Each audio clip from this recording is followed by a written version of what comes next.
Ce mercredi, au palais présidentiel, le chef de l'État Alassane Ouattara retrouve son équipe gouvernementale. 24 points à l'ordre du jour pour un impact concret sur la vie des populations et justement 70 000 nouveaux ménages en situation de vulnérabilité vont être pris en charge par le programme des filets sociaux.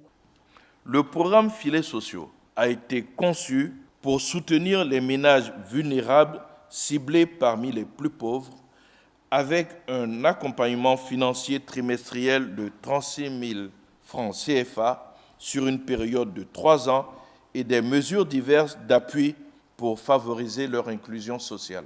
De 2017 à 2024, 457 000 ménages bénéficiaires ont été touchés sur l'ensemble des 31 régions du pays.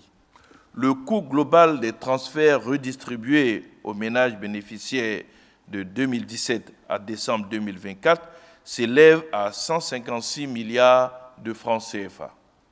Aussi, pour l'année 2025, le gouvernement entend poursuivre l'allocation des transferts monétaires et l'encadrement des 230 000 ménages bénéficiaires actifs à ce jour, tout en ciblant 70 000 nouveaux ménages dans le cadre de l'extension de la couverture de 457 000 à plus de 527 000 ménages, conformément aux orientations de son Excellence, Monsieur le Président de la République. Prendre en charge les plus fragiles, mais aussi améliorer la gouvernance.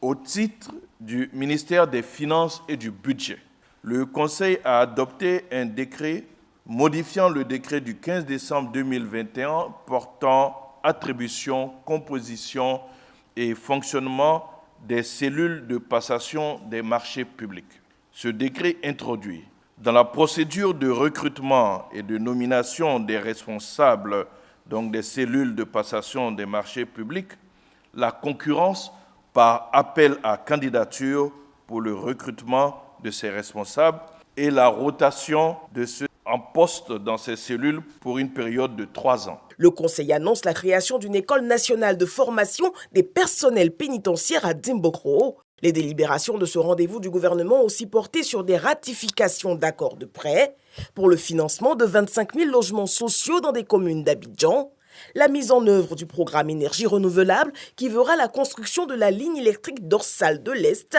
de 400 kV et la garantie des crédits à l'appui des petites et moyennes entreprises ivoiriennes. Le financement permettra de soutenir la Société de garantie des crédits aux PME, SGPME, et de la doter d'une puissance financière suffisante pour accorder davantage de garanties de portefeuille aux institutions financières, de sorte à faciliter et à accroître l'octroi des crédits aux PME. Les startups numériques ne sont pas oubliées. Le comité de labellisation est chargé d'assurer la validation et le contrôle du label Start-up numérique, ainsi que les modalités d'octroi et de retrait éventuels du label Start-up numérique. Au titre du ministère de la Construction, 2 décrets déclarent d'utilité publique 2 sites à Abidjan et Korogo. Le lot numéro 2 de l'îlot 1 du lotissement dénommé Lycée technique résidentiel Nord, situé dans la périphérie du centre sportif, culturel et d'éthique ivoiro-coréen Alassane Ouattara, est prévu pour abriter des infrastructures sportives complémentaires, dont un réceptif de mise au vert des athlètes, une piscine olympique ainsi qu'un espace d'exposition culturelle pour accueillir des compétitions sportives et des activités socio-culturelles. Des parcelles affectées à l'extension de la centrale solaire de 50 MW crête et aux infrastructures associées, situées à Benguebougou, dans le département de Korogo. Le Conseil axe un transfert d'actifs de l'État au port autonome de San Pedro et valide la reconnaissance de certaines filières interprofessionnelles pour une gestion collective des enjeux de sécurité alimentaire. Dans le cadre de la préservation de l'environnement, le Conseil valide la création d'une réserve naturelle, celle de l'Agnébi-Tiassa, 49 hectares située à Rubino. Il suspend dans la foulée pour 10 ans les exportations des déchets et débris de batteries accumulateurs au plomb usagé en vue de garantir l'approvisionnement régulier des unités de recyclage.